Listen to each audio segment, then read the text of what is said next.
사건과 일화를 따라 걷는 미국 사산책. 이번 편에서는 1929년 미국뿐만 아니라 세계의 경제를 마비시킨 검은 목요일의 모습과 이에 얽힌 일화를 돌아보고자 합니다. 기업의 시대를 연 30대 대통령 켈빈 쿨리지는 재선에 도전하지 않고 자신의 행정부에서 상무장관으로 능력을 발휘한 허버트 후보를 1928년 대통령 선거에 공화당 후보로 추천하였습니다. 어렵지 않게 공화당 후보로 지명된 후보는 민주당의 알프레드 스미스를 압도적인 차이로 누르고 31대 대통령으로 당선되었지요. 후보는 다른 미국 대통령과는 달리 특이한 이력을 가지고 있습니다. 스탠포드 대학을 졸업한 그는 세계 인류급의 광산기사로 인정받아 중국에서 14년간 일하다가 미국이 1차 대전에 참전하자 신설된 식량청의 책임자로 임명되었던 것입니다. 후보는 식량은 전쟁을 이기게 한다라는 표어를 내걸고 연합군에 대한 식량 지원과 전후 유럽의 경제 재건에 큰 도움을 주었지요. 이렇게 능력을 인정받은 후보는 이후 하딩 대통령과 쿨리지 대통령 밑에서 상무장관으로 계속 일하면서 많은 업적을 이루었던 것입니다. 국민 경제를 일으키는 일만이 국가빈곤을 추방하는 길이라고 주장한 그는 과감한 개혁보다는 자유주의적이고도 개인주의적인 신념하에 정책을 추진했습니다. 이런 모든 노력의 결과 후보는 1928년의 대통령 선거에서 승리를 쟁취하였던 것입니다. 제1차 세계대전을 승리로 이끈 후 유럽의 전후 복구 사업에 뛰어들어 막대한 수익을 챙기고 있었던 미국은 사상 최대의 호황을 누리고 있었습니다. 10년 동안 공업 생산량은 90%나 늘어났고 매일 값이 오르는 주식에 돈이 몰렸으며 그 돈 때문에 주가가 다시 치솟았던 것입니다. 그러나 미국인들의 단꿈은 1929년 10월 24일에 깨지고 말지요. 이른바 검은 목요일이었습니다. 주가의 지나친 상승에 불안감을 갖고 있던 사람들이 이날 한꺼번에 주식을 팔기 위해 몰려 나왔으며 이는 곧 다른 투자자들에게 연쇄 반응을 일으켰던 것입니다. 추락하던 주가는 일시적으로 안정을 되찾았지만 닷새 뒤인 10월 29일에 다시 폭락했습니다. 이른바 비극의 화요일이었습니다.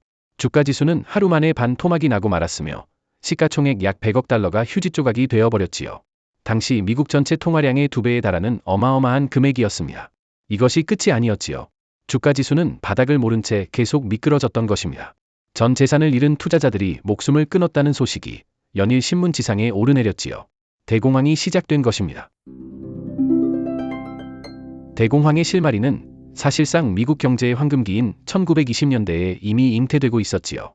기업의대 정책은 과잉 생산을 불러왔고 그 결과 창고에 재고가 가득 쌓이게 되었습니다. 하지만 기업의 이윤이 62%나 늘어난 데 반해 노동자들의 실질소득은 11%밖에 늘어나지 않았지요.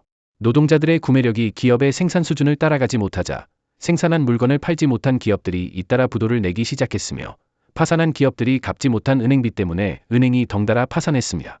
미국 전체 은행의 80%에 해당하는 6천여 개의 은행이 문을 닫자 은행에 돈을 예금한 사람들은 하루아침에 빈털터리가 되었습니다.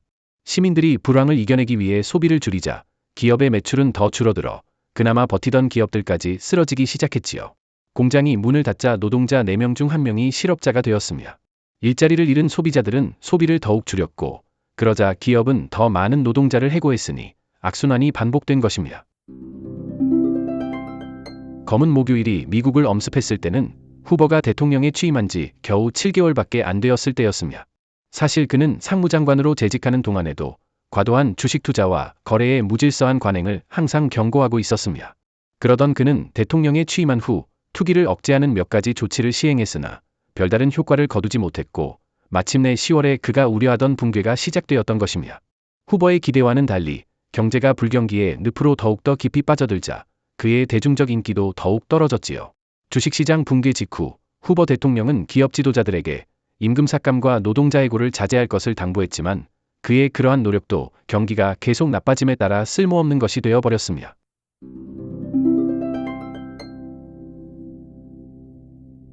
미국에서 시작된 공황은 곧 전 세계로 파급되었습니다. 유럽에 투자한 미국인들이 자금을 회수하자 순식간에 불황에 빠져든 유럽 각국은 저마다 자국의 시장 문을 닫아걸고 관세를 높이는 보호무역주의의 방패를 꺼내 들었지요. 그러자 결제수단으로서 금의 인기가 치솟았지요. 하지만 국제 무역량을 따라가기에는 금 보유량에 한계가 있었습니다. 세계 무역량은 70% 넘게 줄어들었지요. 특히 이제 막 패전의 상처를 씻고 재기에 나선 독일에게 세계적 불황의 타격은 다른 나라보다 몇십 배나 더 컸습니다. 천문학적인 인플레이션이 발생했으며 노동자들은 임금을 월급이 아닌 일당으로 받을 정도였던 것입니다. 일당을 받아도 그 길로 시장에서 물건을 사야 안심할 수 있었으며 액면가가 2조 마르크나 되는 지폐가 나올 정도로 독일 화폐는 휴지 조각으로 변했습니다. 실업률은 44%까지 올라갔지요. 결국 걷잡을 수 없는 혼란과 앞날에 대한 불안감은 독재자 히틀러의 등장을 불러오게 되는 것입니다. 1930년 여름이 되자 세계 대부분의 국가들이 극심한 불경기 속에 빠져들었습니다. 미국 역시 관세 장벽을 높임으로써 다른 나라들과 보호주의를 향한 경쟁에 뛰어들었지요. 1931년 봄, 오스트리아의 은행 파산으로 금지부를 이행하지 못하게 된 잉글랜드 은행이 근본 위제를 포기하자 미국의 경제 회복은 더욱더 어렵게만 되어갔습니다. 사태가 이에 이르자 후보는 마침내 1932년 1월 재건금융공사를 설립하여 기업과 금융기관에 대한 융자를 확대하고 주정부의 구호계획을 지원하였습니다. 그러나 그는 연방정부의 구호계획에는 반대했지요. 후보는 굶주리는 사람은 아무도 없다고 발언하였지만 사실 빈곤이 미국 도처를 휩쓸고 있었습니다. 집 없는 사람들이 모여있는 곳은 후보 마을. 공원 벤치에서 잠자는 사람들이 덮는 신문지는 후보 다묘로 불릴 정도였지요. 이런 상황 속에서 후보의 인기를 더욱 실추시킨 사건은 이른바 보너스 군대의 진격이었습니다.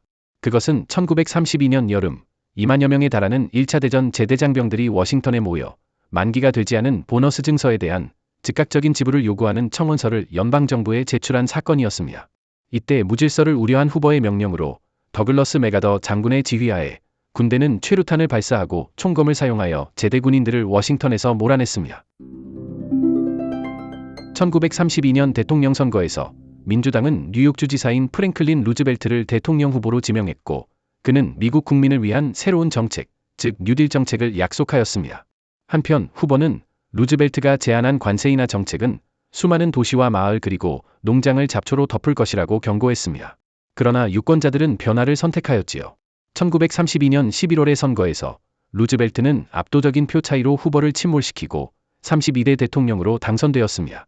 백악관에 입성한 그가 내놓은 일자리 해결책은 국가가 적극적으로 경제에 개입하는 뉴딜 정책이었지요.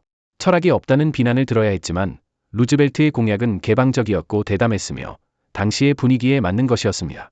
비참한 상황에 빠진 미국 국민은 무엇이든지 한번 시험해보고 그것이 실패한다면 다른 것도 시험해보자는 루즈벨트의 대담한 약속을 들으며 용기를 얻었던 것입니다.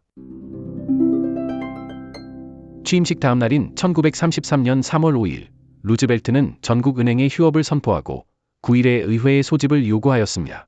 12일 루즈벨트는 라디오 방송을 통해 금융제도는 다시 안정을 찾을 것이라고 국민들에게 확언하였습니다. 15일에 은행의 반 이상이 다시 정상 업무를 시작했으며 다음 몇 주 동안에 현금 인출보다 예금이 많았는데 이것은 국민들이 대통령의 발언을 받아들였음을 의미하는 것이었습니다. 한편 루즈벨트 행정부는 국가가 직접 대규모 공공사업을 벌이는 방법으로 고용을 늘리고 빈곤 문제를 해결하기 위해 나섰습니다. 7개 주에 걸쳐 있는 테네시강에 16개의 댐과 발전소를 새로 건설하는 테네시 강유역개발공사가 대표적인 사례였지요. 이 건설 사업으로 사람들이 일자리를 얻자 지역 경기가 살아나기 시작했으며 이는 곧 전국적인 경기 회복으로 연결되기 시작했습니다. 미국은 이렇게 공황의 늪에서 서서히 벗어났습니다. 다른 선진국들도 적당히 자본주의 체제를 수술하는 방식으로 난국을 타개해 나갔지요. 하지만 문제가 있었던 나라들도 있었습니다. 패전으로 식민지를 모두 빼앗기고 천문학적인 전쟁 배상금까지 물고 있던 독일과 이탈리아, 그리고 조선을 제외하고는 변변한 식민지가 없던 일본은 불황의 수렁을 벗어나기 위해 파시즘과 군국주의적 침략전쟁이라는 다른 해법을 선택했던 것입니다. 그리하여 세계대 공황은 비록 타개되는 듯하였지만 이들 파시즘 국가들의 어리석은 선택으로 머지않아 세계는 다시 한번 전쟁의 소용돌이 속으로 휘말려 들어가게 되는 것입니다. 지금까지 1929년 미국뿐만 아니라 세계의 경제를 마비시킨 검은 목요일의 모습과 이에 얽힌 뒷이야기를 돌아보았습니다. 마치겠습니다.